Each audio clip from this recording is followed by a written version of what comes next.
Bien, bonsoir. Comme Léon a dit au début, mon nom c'est Denis Leblanc. Avant d'ouvrir la parole de Dieu, on va prier. Notre Père dans le ciel, nous prenons ce moment pour te prier avant de considérer ce que ta parole a à nous dire. On veut te prier pour te remercier premièrement pour le Seigneur Jésus, celui qui a donné sa vie pour nous, les pécheurs. On te prie que ce soir, notre considération de ta parole va servir à atteindre quelqu'un qui écoute ce soir et qui n'est pas encore sauvé. Donc, c'est ta grâce qu'on implore et ton aide aussi, afin que tu parles et que tu sauves. On te prie au nom du Seigneur Jésus. Amen. Bon, ce soir, j'ai un verset que je veux qu'on considère ensemble. C'est dans Luc au chapitre 9 et au verset 56. Évangile de Luc, chapitre 9 et le verset 56. Puis le verset ici, c'est les paroles du Seigneur Jésus. Puis en référant à lui-même comme le Fils de l'homme, il dit, « Car le Fils de l'homme est venu non pour perdre les âmes des hommes, mais pour les sauver. » Je répète, « Car le Fils de l'homme est venu non pour perdre les âmes des hommes, mais pour les sauver. » Donc, pour quelques moments ce soir, je vais vous parler de votre âme. Les gens aujourd'hui mettent énormément d'emphase sur leur corps, leur santé. Puis, il n'y a rien de mal en soi là-dessus, mais dans notre société, les gens sont tellement axés sur le physique, leur corps, sur l'exercice, sur tout ce qui a rapport avec leur apparence, puis l'impression qu'ils espèrent de donner même aux autres autour d'eux, qu'il y a tellement d'emphase qui est mis là-dessus dans notre société aujourd'hui qu'en général, puis tristement, puis souvent tragiquement, les gens ne s'arrêtent pas pour penser à leur âme. Donc, c'est quoi l'âme? Ben, l'âme, c'est le vrai toi, le vrai moi. La personne qui est en dedans, la vraie personne. Lorsqu'on meurt, notre corps s'en va dans la tombe. Mais notre âme est partie. Notre âme est partie dans l'éternité. Notre âme s'en va soit au ciel ou en enfer. Puis, notre âme va exister éternellement. Lorsque Dieu nous a créés, il nous a créés à son image. Et quoi que ça implique plusieurs choses, ça implique fondamentalement ceci, que Dieu nous a créés comme des créatures éternelles. Lorsque Dieu a créé l'homme dans le jardin d'Éden, dans Genèse au chapitre 2, ça dit ceci, que Dieu a soufflé en lui le souffle de vie et l'homme devint une âme vivante. Donc, parfois, lorsqu'on réfère à l'âme, on va dire quelque chose comme ceci, on va dire que chaque personne a une âme. Mais en réalité, ce n'est pas que nous avons une âme, c'est que nous sommes des âmes. Le vrai nous, l'essence même de notre personne, c'est notre âme. Puis, lorsque Dieu a créé l'être humain, puis lorsque le premier homme a été créé sur la terre et que Dieu lui a donné la vie, la Bible nous dit ceci, que l'homme devint une âme vivante. Donc, la première chose que je veux qu'on considère à propos de notre âme, c'est le fait que nous sommes des âmes vivantes. Puis on est vivant dans quel sens? Ce n'est pas juste le fait qu'on est vivant ici sur la terre, mais comme j'ai dit, Dieu nous a créé des âmes vivantes, des âmes qui sont éternelles, des âmes qui vont exister éternellement, bien au-delà de cette petite vie, bien au-delà de cette petite terre, puis bien au-delà de ce qu'on peut voir et toucher de nos mains. Notre âme est une âme vivante, puis on va exister éternellement. Dans le verset qu'on a lu ensemble ce soir, ça nous parle du Seigneur Jésus, qui est venu non pour perdre les âmes des hommes, mais pour les sauver. Et on va développer ça dans quelques minutes. Mais je vais commencer en soulignant le point que toi et moi, nous sommes des âmes vivantes. Puis nous allons exister éternellement. Puis avant d'aller plus loin, la question qui s'impose, c'est celle-ci. Où sera mon âme éternellement? Nous savons où notre âme est tout de suite, mais où sera-t-elle éternellement? Âme vivante. Dans Ézéchiel au chapitre 18 et le verset 4, Dieu dit ceci. Il dit, toutes les âmes sont à moi. Et en plus de ça, il dit, l'âme qui pêche, c'est celle qui mourra. Donc, non seulement que lorsqu'on parle de la mort, ce n'est pas juste une question de mourir physiquement, mais Dieu dit que l'âme qui pêche, c'est celle qui mourra. Donc, c'est possible pour une âme de mourir. Maintenant, ça ne veut pas dire que l'âme cesse d'exister. Mais l'âme qui meurt ou l'âme qui périt, c'est l'âme qui va dans l'éternité et qui se retrouve sous le jugement de Dieu, dans l'enfer et dans les temps de feu. Donc, Dieu a dit, toutes les âmes sont à moi. L'âme qui pêche, c'est celle qui mourra. Donc, l'âme qui est en vous, le vrai toi, c'est Dieu qui a créé ça. C'est Dieu qui a mis ça là. Et votre âme, c'est à Dieu, c'est pas à vous. Votre âme appartient à Dieu. Votre âme est entre les mains du Dieu Tout-Puissant, parce que l'Éternel a dit, toutes les âmes sont à moi. Maintenant, ça ne veut pas dire que toutes les âmes vont aller au ciel, mais ça veut dire que Dieu a le contrôle et a l'autorité suprême sur toutes les âmes, parce que toutes les âmes sont à lui. Puis c'est lui qui décide le sort final et le sort éternel de chaque âme. Donc, première chose que je veux que vous pensiez à, c'est le fait que nous sommes des âmes vivantes, des âmes éternelles. Puis où allons-nous passer l'éternité? Dans Luc au chapitre 12, ça nous parle d'un homme qui a vécu dans l'abondance, qui a préparé des richesses, qui s'est seté puis qui s'est organisé dans cette vie d'une manière que, matériellement parlant, il n'aurait pas eu besoin de s'inquiéter de rien jusqu'au jour de sa mort. Parce qu'il y avait tellement de biens matériels qu'il pouvait simplement s'asseoir, lever les pieds et se reposer pour le reste de ses jours parce qu'il y avait suffisamment de biens matériels qu'il n'y avait même plus besoin de travailler. Mais cet homme-là avait oublié ceci. Il avait oublié que, quoi qu'il avait accumulé toutes les choses qu'une personne sur la terre aurait pu vouloir, et tous les biens matériels, puis toutes les provisions que lui pensait qu'il avait besoin, il y a une chose qu'il avait oublié de faire. Il avait préparé pour toutes les situations possibles, excepté qu'il ne s'était pas préparé pour mourir. Puis Dieu lui a dit ceci, « Insensé, cette nuit même, ton âme te sera redemandée. » En d'autres mots, Dieu a dit à cet homme, ce soir même, tu vas mourir. Donc, qu'est-ce que ça veut dire, ça? Ben, comme on a dit tantôt, dans Ézéchiel 18, verset 4, Dieu a dit, toutes les âmes sont à moi. C'est Dieu qui les a créées, c'est Dieu qui nous les a données, nos âmes. Mais il y a un moment donné qui vient où Dieu va redemander mon âme et la tienne. Donc, Dieu va reprendre ce qui est à lui. Donc, le jour de la mort, qu'est-ce qui arrive? Dieu redemande notre âme. Donc, je vous pose la question, si vous êtes sur la ligne ce soir, puis si vous ne pouvez pas dire que vous êtes sauvé, s'il n'y a jamais ce moment-là dans votre vie où vous avez reçu le Seigneur Jésus-Christ comme votre sauveur et que lui a pardonné tous vos péchés une fois pour toutes, si vous n'avez pas ce moment de salut-là dans leur vie, soyez clair et conscient et certain de ceci. Il y a un jour qui vient bientôt où Dieu va redemander votre âme.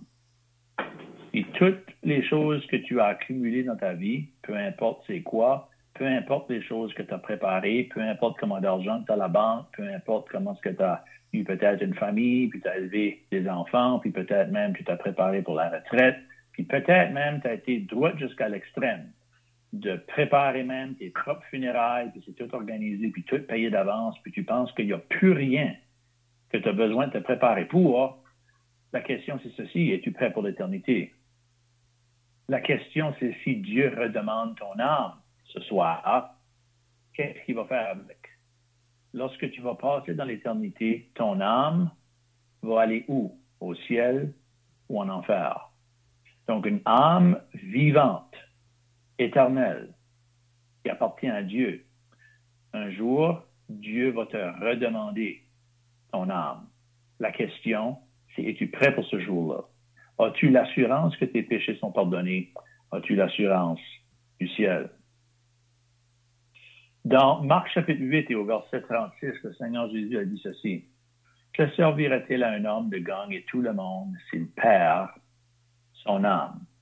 Donc, pas juste une âme vivante, pas juste une âme qui va être redemandée un jour, mais le Seigneur Jésus nous parle de la possibilité de perdre notre âme. Qu'est-ce que ça veut dire perdre notre âme? Ça veut dire qu'on l'a mis à quelque part, on ne se souvient plus où ce qu'elle est? Non, pas du tout. Perdre notre âme, ça veut dire périr. Le mot perdre, ça vient de perdition. Et lorsque la Bible parle de quelqu'un qui est perdu, ou de la perdition, ou de perdre notre âme, ça signifie ou ça veut dire d'être jugé sous la colère de Dieu éternellement. Ça veut dire passer l'éternité dans les flammes de l'étang de feu. C'est ça que ça veut dire, perdre notre âme. Mais comment est-ce qu'on fait pour perdre notre âme? Comment est-ce que ça arrive, ça? Évidemment, c'est quelque chose d'affreux, c'est quelque chose de terrible, c'est quelque chose de terrifiant de penser de perdre notre âme pour l'éternité. Comment ça arrive, ça, perdre notre âme? Qu'est-ce que tu as besoin de faire de plus pour perdre ton âme? La Bible nous dit ceci, que celui qui ne croit pas au Fils de Dieu est déjà jugé. J'ai entendu parler d'un dépliant. Sur le couvert du dépliant, ça disait ceci. La question était posée, que faut-il que je fasse pour aller en enfer? C'est une question. Ou ça pourrait être phrasé comme ceci, que faut-il que je fasse pour perdre mon âme? Puis, en ouvrant le dépliant, on trouve une page blanche, vide. Il n'y avait rien d'écrit dessus.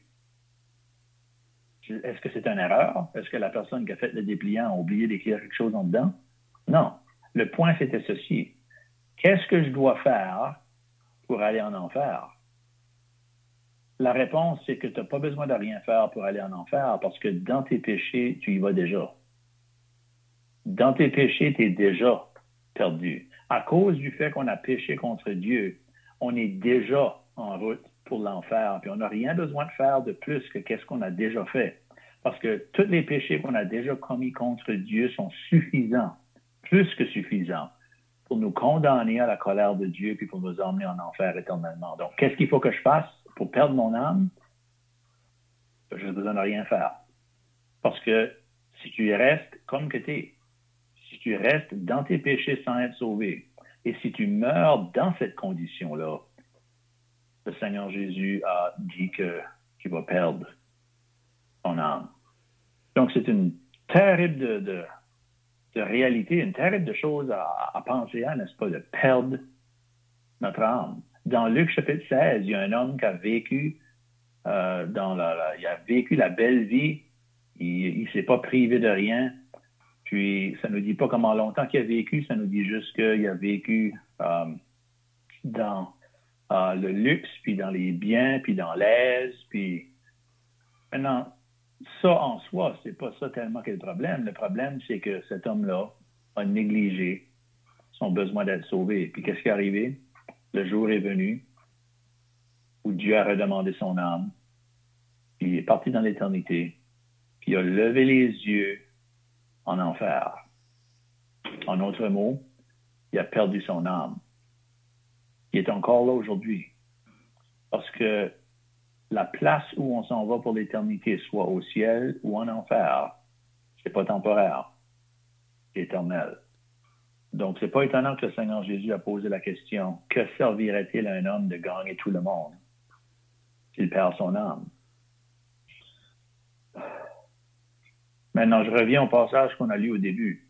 Puis, ayant dit tout ce qu'on vient de dire, puis en ayant ça dans l'idée, je veux que vous écoutiez de nouveau, vous lisiez avec moi le verset 56 de Luc chapitre 9. Car le Fils de l'homme, ça c'est un des titres du Seigneur Jésus-Christ, car le Fils de l'homme est venu non pour perdre les âmes des hommes, mais pour les sauver. Donc on a parlé d'une âme vivante. Toutes les âmes sont à Dieu. On a parlé d'une âme redemandée. Ça c'est le jour de la mort. On a parlé de l'âme perdue. Ça c'est passer l'éternité sous la colère et le jugement de Dieu si on meurt dans nos péchés. La quatrième et dernière chose que je veux considérer à propos de notre âme, c'est justement ce qu'on vient de lire. Le Fils de l'homme est venu non pour perdre les âmes des hommes, mais pour les sauver. D'un couvert à l'autre, la Bible nous parle du salut de l'âme. Dans Genèse chapitre 32 et le verset 30, Jacob a dit ceci. J'ai vu Dieu face à face et mon âme a été sauvée. Mon âme a été sauvée. Il a été épargné par Dieu. Son âme a été sauvée. Dans Job 33 et le verset 28, on lit ceci. Ça nous parle d'une âme délivrée. Et Dieu a délivré mon âme afin qu'elle n'entre pas dans la fosse ou sous la colère de Dieu. Dans Psaume 49 et au verset 9, on lit ceci. À propos d'une âme qui a besoin d'être rachetée. Le rachat de l'âme, une âme rachetée. C'est toutes différentes expressions qui signifient la même chose. L'âme sauvée, l'âme délivrée, l'âme rachetée. Qu'est-ce que ça veut dire ça? Comment est-ce qu'une âme fait pour être sauvée? Toi, ce soir, comme on a dit plus tôt, si tu n'as pas eu ce moment-là de ta vie où tes péchés ont été pardonnés par le Seigneur, ça veut dire que tu n'es pas sauvé. Et ton âme a besoin d'être sauvée avant la mort. Et pourquoi est-ce que notre âme a besoin d'être sauvée avant la mort? C'est parce qu'on est tous des pécheurs. Il n'y en a aucun d'entre nous qui atteint le standard de Dieu. Dieu a un standard pour entrer au ciel. Ce standard-là, c'est la perfection. Un péché, c'est un péché de trop quand ça vient pour entrer au ciel. Dieu demande la perfection puis rien d'autre. C'est pour ça que la Bible dit dans Ecclésiaste au chapitre 7 qu'il n'y a sur la terre aucun homme juste qui fasse le bien et qui ne pêche jamais. Il n'y en a pas. Romains 3 nous dit qu'il n'y en a aucun qui fasse le bien. Pas même un seul. Romains 3, 23 nous dit ceci, car tous ont péché et sont privés de la gloire de Dieu. Donc le péché nous empêche d'aller au ciel, puis à cause de nos péchés, notre âme a besoin d'être sauvée. Donc comment est-ce qu'on fait pour être sauvé? Comment une âme fait pour être sauvée? Il y en a qui pensent que pour sauver mon âme, il faut que je pratique ma religion. Il faut que je fasse des bonnes œuvres, puis des prières, puis des pénitences. Pour que mon âme soit sauvée, il faut que je devienne une meilleure personne. Il faut que je sois un bon citoyen. Il faut que j'élève une grande famille. Il faut que je fasse du bien à mes voisins. Pour avoir mon âme sauvée, il faut que je sois sincère. Il faut que je prie à Dieu constamment, etc., etc., et ainsi de suite. Vous pouvez demander à 10 différentes personnes comment être sauvé, puis vous allez avoir 10 différentes réponses. Le problème, c'est qu'il y a juste une manière d'être sauvé, puis toutes ces autres manières-là que les gens se fient dessus, ça ne sauve pas. Il n'y a aucune âme qui peut être sauvée par toutes ces méthodes-là qu'on vient de décrire et bien d'autres qui sont comme ça. Je répète le verset qu'on a lu, le Fils de l'homme est venu non pour perdre les âmes des hommes, mais pour les sauver. Donc, lorsque le Seigneur Jésus est venu, il est venu pour sauver les âmes. Comment est-ce qu'il a fait ça? Ben, les gens aiment de célébrer sa naissance, mais sa naissance ne sauve pas les âmes.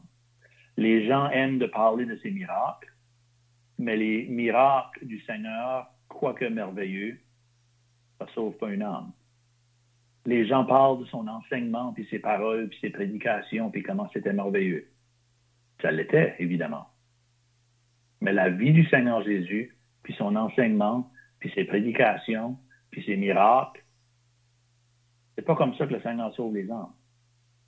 Le Seigneur Jésus est venu, non pour perdre les âmes des hommes, mais pour les sauver. Comment? Ça me surprendrait s'il y a quelqu'un qui écoute qui n'a jamais entendu parler de la croix où le Seigneur Jésus est mort. Mais le Seigneur Jésus, lorsqu'il est allé à la croix, ce n'est pas qu'il a été traîné à la croix. Il n'a pas été forcé sur la croix. Il n'a pas été contraint d'aller à la croix. Mais lui-même s'est livré à la croix. Lui-même s'est donné comme la victime innocente pour nous, les pécheurs coupables. Lui s'est placé entre Dieu et nous, les pécheurs perdus. Et lui a été prêt à prendre en son corps la condamnation de Dieu qui nous est due. Lui a été prêt à être frappé pour les péchés que moi j'ai commis.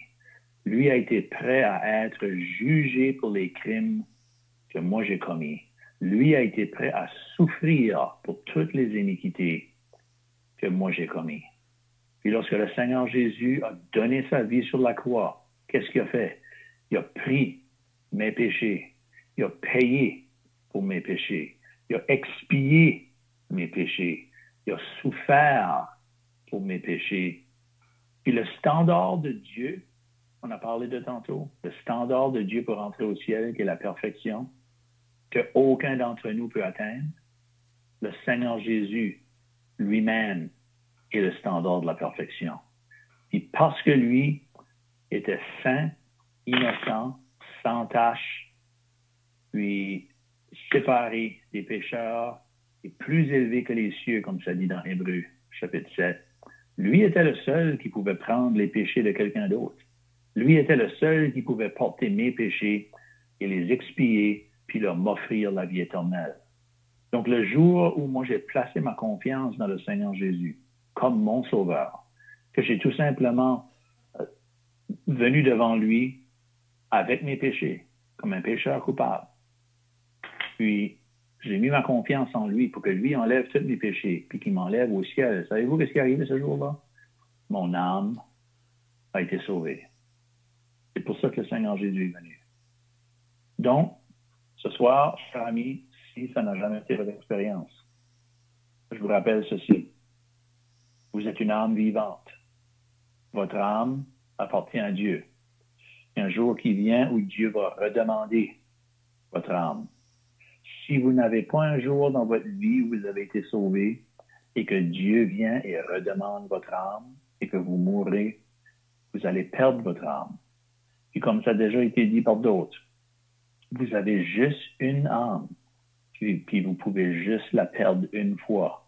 Donc, si tu meurs sans Christ, puis tu t'en vas dans l'éternité sans être sauvé, tu peux jamais revenir. Tu peux jamais faire demi-tour. Tu peux jamais réparer ton erreur. Tu peux jamais changer d'idée. Lorsque tu perds ton âme, c'est une fois pour toutes, puis c'est final, puis il est trop tard. Mais gloire à Dieu, et merci à Dieu pour son don merveilleux, que la Bible appelle, vous connaissez la grâce de notre Seigneur Jésus-Christ. Lui, qui, de riche qu'il était, s'est fait pauvre pour nous, afin que par sa pauvreté, nous soyons enrichis. Le Seigneur Jésus a tout donné, tout sacrifié. Il s'est sacrifié lui-même. Il est devenu la victime innocente pour les coupables, afin que si, ce soir, vous placez votre confiance en lui, votre âme peut être sauvée. Donc, je vous laisse avec ça. Merci d'avoir écouté. Nous allons prier en terminant. Père, nous te prions que ce que nous avons considéré ensemble ce soir va être utilisé par toi pour le salut d'une âme. Toi, tu connais chaque personne qui écoute. Tu sais qui n'est pas encore sauvé. Puis on te prie que ce soir, tu vas, dans ta grâce, les atteindre par ta parole. On te prie pour chacun et on te rend grâce pour le Seigneur Jésus. En son nom précieux. Amen. Amen. Merci beaucoup.